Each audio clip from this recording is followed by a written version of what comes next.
So for these questions, we are going to be looking at the positive t critical value, accurate to 3 decimal places that we have them here. We're given degrees of freedom in some of them, and we're given sample size in some of them. So these two columns are very straightforward because we know that degrees of freedom is equal to n minus 1, and n is the sample size. Okay, let me see if I can use some space elsewhere here. So degrees of freedom is n minus 1.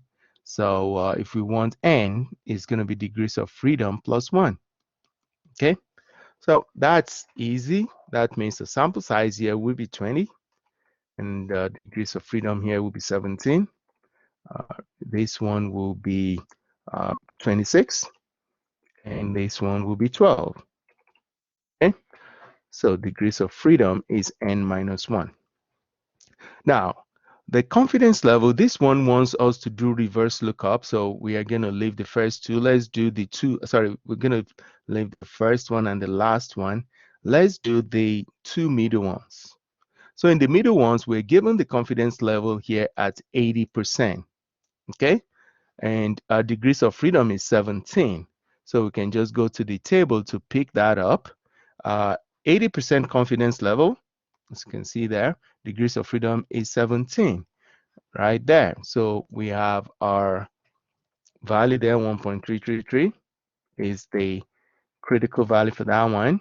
For this second one, we're doing a 90% confidence, and the degrees of freedom is 26. Okay, so 90% confident, degrees of freedom 26, right there.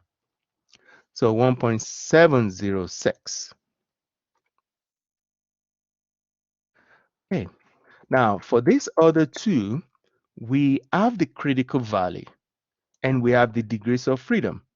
And we want to know what confidence level was used to obtain this critical value. So we're going to go to that degrees of freedom 19, and we're going to see where this number will be. So here's degrees of freedom 19 right here. Then we're going to say, okay, this number here, actually, sorry, that number is 2.861, corresponds to 99% confidence. So we're going to come here and put 99% in there. Okay. Then for the last one, degrees of freedom is 11, and we want the we have a critical value of 2.201.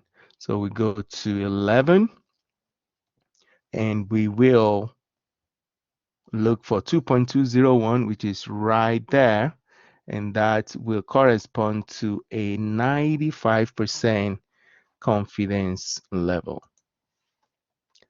Okay, so that's how we can answer that question using the table. Checking the answer. All those are good.